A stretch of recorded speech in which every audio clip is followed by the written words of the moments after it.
Okay, so good morning, my dear students. So if you fail to submit your written work number one and performance task number one, well, it is your chance to submit those activities. So by the way, we are now in work immersion week two. So the instructions for our written one is this.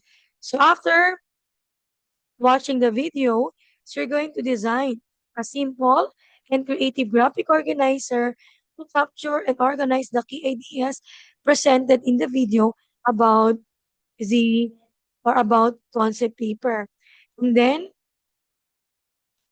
for our rubric, so you need to take note of the following: sentence fluency, content accuracy, completeness, and use of visual art and graphics. And then for our performance task, so you're going to create one thesis statement that follows the tips and guidelines discussed in the video. So this is the example.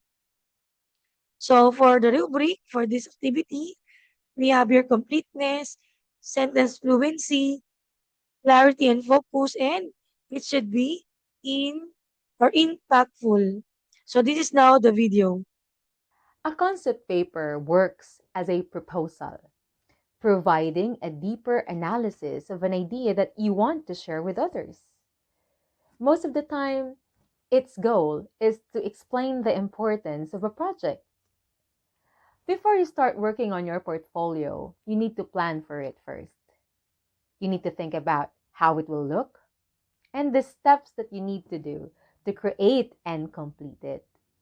Most importantly, you need to think about your purpose for preparing such portfolio. Your plan must be clear to you. You should be able to explain the details about it. If not, you will not be able to complete a portfolio that will completely show or reflect your experiences and understanding of the lessons that you took as a Hume student. Let us now talk about the different parts of a concept paper that you need to write. What should be in it? And what are the details that you need to provide? First, you need to start your concept paper with a thesis statement. A thesis statement may be a new fact that you want your readers to know and understand. It can also be your evaluation or judgment of a situation or a suggestion you want to give to solve a particular problem. A thesis statement is your one big opinion about a situation or an idea that motivates you to create the portfolio. Therefore, you must state it in your concept paper. But what are some examples of thesis statement? How can you state your opinion? Your thesis statement may be a fact. Look at these examples. Social media became an immediate source of entertainment, information, and validation for many. Satisfying spiritual needs seems to be the priority of young people nowadays. Take note that in these examples, an idea is being defined in a new way or a situation is being described to others to make them realize its truthfulness. To say it in Filipino, nagbibigay ng panibagong ideya na maaaring hindi alam o napapansin ng iba dati. Do you have an idea or an information related to your chosen strand and the things you learned as a student of Hume's that you want others to know or believe in? That may be a thesis statement that you can use to make and establish your concept for a portfolio. Your thesis statement may also be in the form of an evaluation or judgment of a situation or an idea. Look at these examples. Social media proved to be a very useful avenue for free ideas. The efforts of the national government in resolving conflicts are but meager and ineffective. These sentences or statements show the student's assessment of something, whether for him it is useful, effective, or not. If you want your portfolio to be based on or related to your perception and evaluation of something, its effectiveness, its usefulness, its negative or positive impact on others, then your thesis statement can be in the form of an evaluation or judgment. And lastly, your thesis statement may also sound like a suggestion or a recommendation to solve a certain problem or to improve a situation. Let us read these examples. Community outreach programs must be regularly conducted in different areas in our town. Libraries should have a collection of materials and books written by the 21st century writers that discuss issues that matter to today's young readers. What have you noticed in these examples?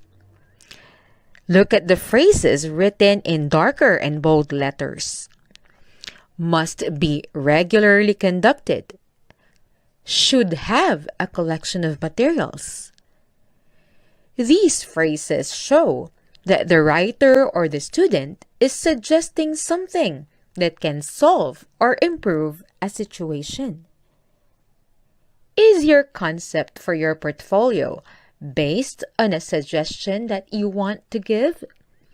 Then your thesis statement can be written as a recommendation or as a suggestion. Just remember, you need to begin your concept paper with a thesis statement. This is the idea that you want others to know, understand, and believe in. It's needed because it will serve as a guide for you and the basis of everything that you will do related to your portfolio. Is your portfolio going to introduce a new fact to others?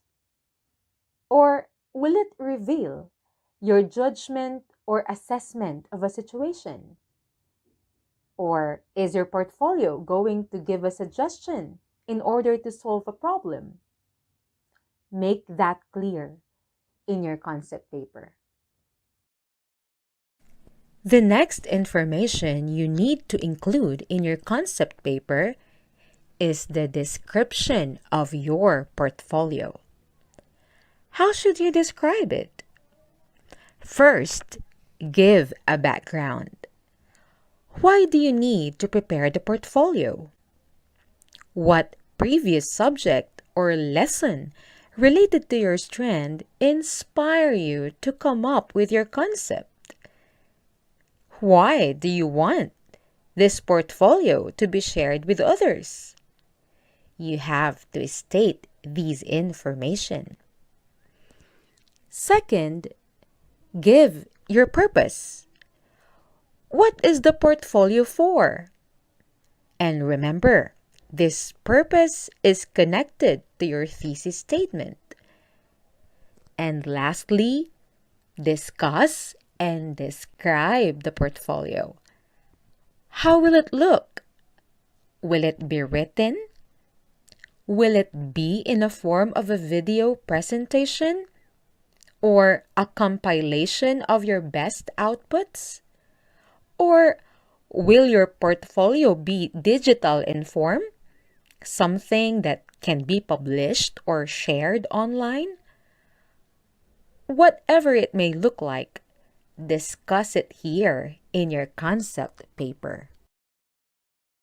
After describing the portfolio, you must then explain how you will prepare it. The things you will do to prepare, create, and finish it must also be stated in your concept paper.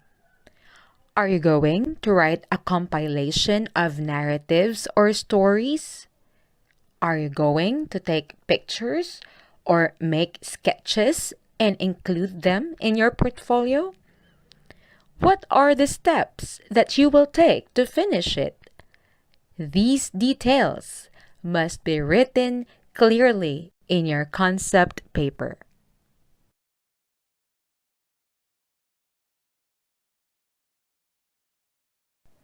The next thing you need to write is your list of materials and the budget you need to complete the portfolio. What materials will be needed to create the portfolio? How much will each material cost? Where will you get the budget for it? You may include a chart like this.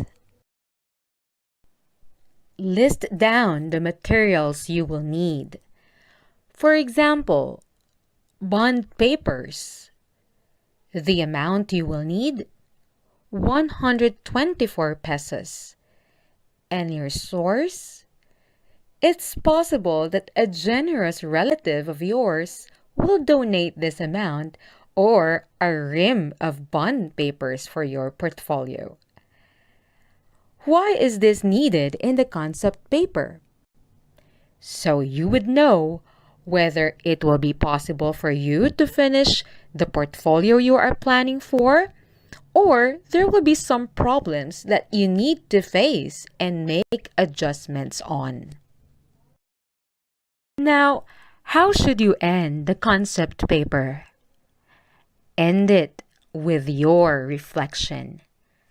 What do you feel about your concept and the plan you made for your portfolio?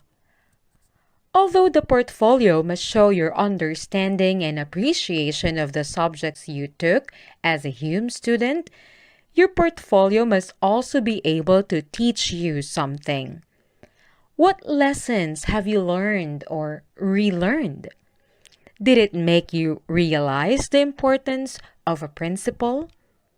Were you able to discover something about yourself?